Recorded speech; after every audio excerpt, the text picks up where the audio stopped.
আজকের এই ভিডিওতে আমরা আলোচনা করব কালিমি চিস্তিয়া তরিকার এক উজ্জ্বল নক্ষত্র, আধ্যাত্মিক জগতের প্রভাবশালী ব্যক্তিত্ব সৈয়দ মোহাম্মদ হুসেইন দুলহামিয়া রহমতুল্লাহি আলাইহের পবিত্র জীবন কাহিনী, তার খেলাফত লাভের ইতিহাস এবং সিলসিলায়ে কালিমিতে তার অসামান্য অবদান। বিসমিল্লাহির রহমানির রহিম।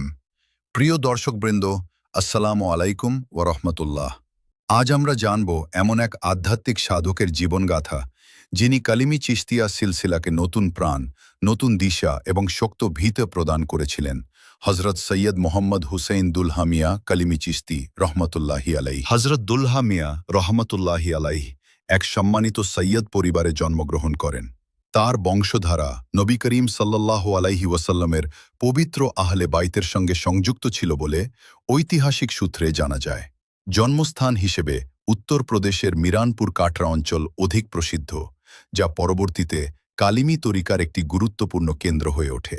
শৈশব থেকেই তার মধ্যে আল্লাহ ভীতি, নম্রতা এবং আধ্যাত্মিকতার গভীর প্রবণতা লক্ষ্য করা যায়। পারিবারিক পরিবেশ ছিল ইলম ও তাসাউফময়। প্রাথমিক শিক্ষা পরিবারেই অর্জন করেন। এরপর কুরআন, হাদিস, ফিকহ ও তাসাউফের গভীর জ্ঞান অর্জন করেন প্রখ্যাত আলেম ও সুফিদের সান্নিধ্যে। তার অন্তর ছিল আল্লাহর প্রেমে নিমগ্ন।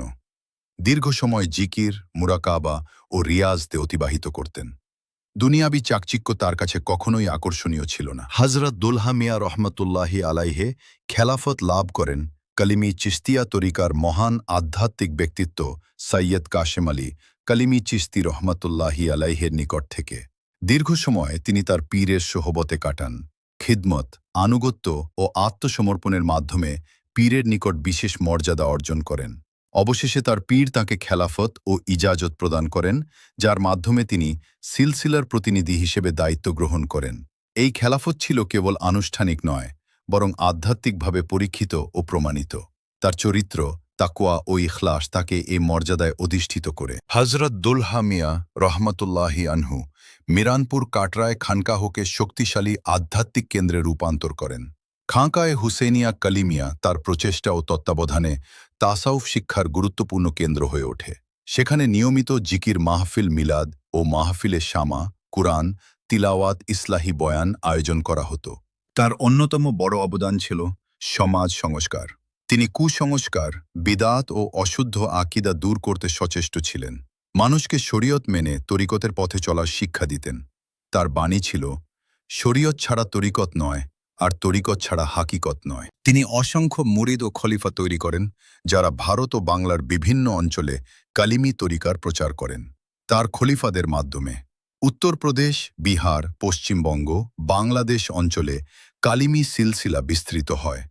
তিনি কেবল সুফি সাধকই ছিলেন না, ছিলেন একজন জ্ঞানী আলেম। তিনি সবসময় বলতেন, ইলম ছাড়া তাসাউফ অন্ধ, আর তাসাউফ ছাড়া ইলম নির্জীব। এই ভারসাম্যই কালিমি তরিকার বৈশিষ্ট্যকে আরও শক্তিশালী করে। তিনি কেবল সুফি সাধকই ছিলেন না, ছিলেন একজন জ্ঞানী আলেম। তিনি সবসময় বলতেন, ইলম ছাড়া তাসাউফ অন্ধ, আর তাসাউফ ছাড়া ইলম নির্জীব। এই ভারসাম্যই কালিমি তরিকার বৈশিষ্ট্যকে আরও শক্তিশালী করে। কালিমি সিলসিলা মূলত চিস্তিয়া তরিকার একটি শাখা।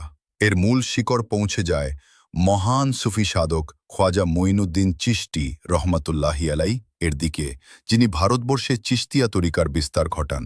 এই ধারাবাহিকতায় কালিমি সিলসিলা আধ্যাত্মিক বিশুদ্ধতা ও প্রেমের বাণী ছড়িয়ে দেয়। হজরত দুলহামিয়া রহমতুল্লাহি আলাই এই ঐতিহ্যকে অক্ষুণ্ণ রাখেন। অসীম নম্রতা, দরিদ্রদের প্রতি সহানুভূতি, ইবাদতে নিষ্ঠা, রাতভর তাহাজ্জুদ, মুরিদদের প্রতি পিতৃতুল্য স্নেহ। তিনি কখনো নিজের কেরামদত প্রচার করতেন না, বরং সবকিছু আল্লাহর অনুগ্রহ হিসেবে দেখতেন। কালিমি সিলসিলার ইতিহাসে তার সময়কালকে এক পুনর্জাগরণের যুগ বলা হয়, কারণ সংগঠিত খানকা ব্যবস্থা, সুসংহত বায়াত পদ্ধতি, নিয়মিত ইস্তেমা তরিকার লিখিত দলিল সংরক্ষণ, এসব তার যুগেই শক্ত ভিত পায়। তার ইন্তেকালের পর মিরানপুর কাটরায় তার মাজার শরীফ আধ্যাত্মিক কেন্দ্র হিসেবে প্রতিষ্ঠিত হয়। আজও অসংখ্য ভক্ত সেখানে গিয়ে ফয়েজ লাভ করেন। উরস শরীফে হাজার হাজার মানুষ সমবেত হন। হজরত সৈয়দ মোহাম্মদ হুসেইন দুলহামিয়া কালিমি চিস্তি রহমতুল্লাহি আলাইহি খেলাফত লাভ করেন হজরত সৈয়দ কাশিম আলী কালিমি চিস্তি রহমতুল্লাহি আলাইহের নিকট থেকে কালিমি সিলসিলাকে সুসংগঠিত করেন, খানকা ভিত্তিক আধ্যাত্মিক শিক্ষা বিস্তার করেন, অসংখ্য খলিফা তৈরি করেন, শরীয়ত ও তরিকতের সমন্বিত পথ প্রতিষ্ঠা করেন। তার অবদান কালিমি সিলসিলাকে আঞ্চলিক পর্যায় থেকে বৃহত্তর আধ্যাত্মিক আন্দোলনের রূপ দেয়।